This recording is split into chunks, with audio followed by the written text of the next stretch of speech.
के सदस्य उनके पिता नहीं रहे। इस पारिवारिक कार्यक्रम में मैं शामिल होने आया हूँ। जौनपुर समाजवादियों का बहुत पुराना जिला रहा है। नेताजी से लेकर के और पूर्व में बहुत बड़े बड़े नेता यहाँ से बने, परिवर्तन लाए, राजनीति को हमेशा दिशा देने का काम किया है। इधर जो सबसे बड़ी लड़ाई थी लोकसभा की, जिसमें संविधान बचाना, लोकतंत्र बचाना और जिस तरह भारतीय जनता पार्टी काम कर रही थी और गठबंधन के साथ, इंडिया गठबंधन के साथ आए, उसका परिणाम ये हुआ है न केवल जौनपुर की जनता ने, जिसमें दोनों लोकसभा हैं, जौनपुर लोकसभा, मछलीशहर लोकसभा और आसपास की बहुत महत्वपूर्ण लोकसभा इंडिया गठबंधन के पक्ष में आई हैं।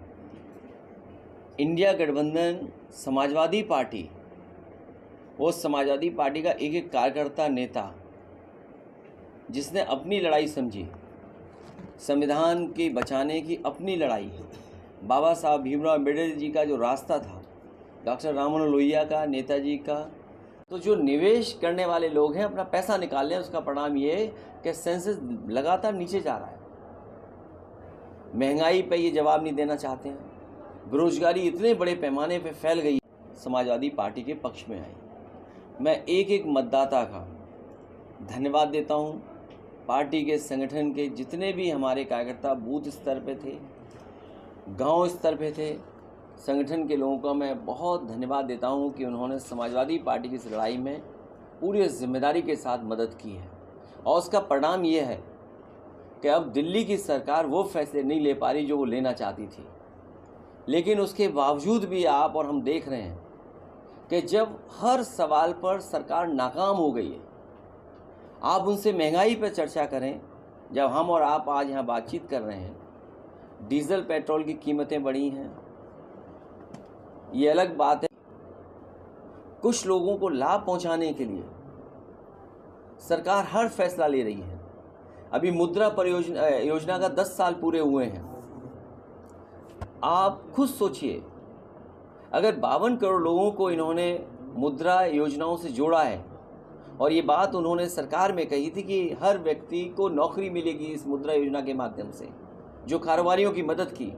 अगर 52 करोड़ लोगों को इन्होंने मदद की है, 33 लाख करोड़, तो अगर एक व्यक्ति जिसको मुद्रा लोन मिला है, अगर उसने 2 लोगों को नौकरी दी है, तो इसका मतलब तो यह है कि नौकरी खत्म हो जानी चाहिए थी, अब नौकरी की ज़रूरत ही नहीं थी किसी को।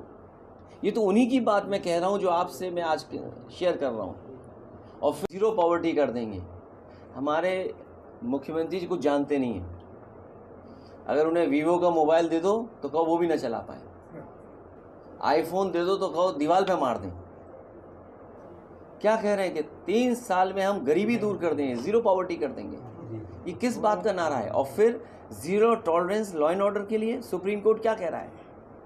सुप्रीम कोर्ट कह रहा है, जो बात हम लोग कहते थे वो बात सुप्रीम कोर्ट कह रहा है कि कानून व्यवस्था उत्तर प्रदेश में है ही नहीं, खत्म हो गई है। कानून व्यवस्था के नाम पर कुछ हो ही नहीं रहा है। मनचाहा अधिकारी काम कर रहे हैं, मनचाहा अधिकारी मुकदमे लगा रहे हैं, मनचाहा लोग पैसे वसूल रहे हैं। और जौनपुर से बेहतर कौन नहीं जानता, याद करो वो पुजारी की घटना। क्या आज भी जेल में नहीं है पुलिस के लोग? मुझे वो दिन याद है जब एक बच्चा केवल टिकटॉक बना रहा था, वो मुस्लिम बच्चा था, टिकटॉक बना रहा था, पुलिस ने दबाव बनाया, उसके बाद पिताजी से पैसा लेना चाहते थे, जान चली गई। बाद में हमारा पूरा डेलीगेशन पार्टी का पहुंचा था, न जाने कितने बेगुनाहों को मार दिया। और यही जौनपुर है जहां पर अपनी नाकामी छुपाने के लिए बैंक डकैती के मामले, फेक इनकाउंटर इसी जिले में हुआ था। और कैसी सरकार है, सोचिए आप। जब सवाल खड़े हुए, जवाब नहीं दे पाए, तो उन्होंने बैलेंस करने के लिए एक छतरी की भी जान ले ली। ये बात आप लोगों से नहीं छिपी होगी, क्योंकि आप लोगों ने तो करीब से चीज़ें देखी हैं। तो हर चीज़ की जब नाकामी हो गई, ये जो वक्फ बिल लाए हैं, नाकामी का पर्दा है। अपनी तमाम जो उनके नाकामी हैं योजनाओं की, जो कुछ नहीं जनता को कर पाए, इसलिए इस तरह के कानून ला रहे हैं। समाजवादी पार्टी ने लोकसभा में भी स्वीकार नहीं किया था। आने वाले समय में भारतीय जनता पार्टी जाने वाली है। भारतीय जनता पार्टी पीडीए की ताकत को, पीडीए की एकजुटता का सामना नहीं कर सकती भारतीय जनता पार्टी। और इसीलिए क्या कह रही थी मुख्यमंत्री जी, 80 और 90, ये मैंने नहीं कहा। अगर पूर्व में किसी ने कहा हो, मेरे मुंह से आपने कभी नहीं सुना होगा 80 और 90। मैं उन्हीं मुख्यमंत्री जो 80-90 कह रहे हैं, मैं उनसे जानना चाहता हूँ कि हम 80 में आते हैं कि 20 में आते हैं, 80 में है कि 20 में है। अगर वो ये नहीं बता पा रहे हैं तो वो समझ लें ये लड़ाई 90-10 की है। और 90-10 में इसलिए बोल रहा हूँ कि हर पीड़ित अपमानित पीडीए के साथ है। आप में से बहुत सारे, उनसे आपका परिचय हो तो मिलाओ जाके आप, इनका परिचय तो होगा मुझे लगता है, आपको जाना चाहिए मिलने में। उन्होंने कहा कि कुछ गड़बड़ है इस मशीन में, टेक्नोलॉजी में गड़बड़ है। एलन मस्क कह रहे हैं गड़बड़ है। आप सोचिए भारत पे क्या पाबंदियां लग गई हैं। चिंता का विषय ये है कि आपकी अर्थव्यवस्था चल नहीं रही है।